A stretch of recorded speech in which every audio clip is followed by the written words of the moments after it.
وہ تو غلط ہے نا. نہیں قرآن میں کدھر لکھا ہے؟ آپ کہہ رہے تھے نا آپ نے بھی کہا قرآن سے آپ ثابت کرو گے. میں ریفرنس ڈھونڈوں, اب میں پہلے ریفرنس ڈھونڈوں. ہاں تو بھائی آپ قرآن میں ایک آیت تو ہونی چاہیے نا جو یہ ثابت کرے کہ کسی آدمی کی تشریف میں کوئی گول کر دے آ کے تو غلط ہوگا. ایک تو ہونی چاہیے نا. یہ تو سیدھی سی بات ہے, قرآن میں تو ہزاروں جگہ پہ لکھا ہے اگر آپ کسی پہ ظلم بھائی کرتے ہیں قرآن کے مطابق تو کسی آدمی کی تشریف میں کوئی بڑا سا آدمی 8 فٹ کا آ کے 10 گول بھی کر دینا تو تب بھی غلط نہیں ہے. کہیں بتائیں کہاں ہے آیت, بتائیں نا ابھی.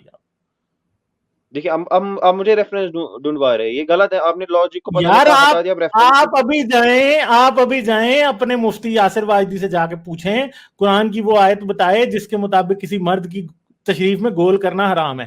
بتائیں کہاں حکم دیا ہے, اور سزا بتائیں قرآن میں کدھر لکھی ہے کسی مرد کی تشریف میں کوئی گول کر دے تو جو ہے نا اس کی سزا یہ ہونی چاہیے. بتائیں مجھے. اگر میں نے ثابت کر دیا تو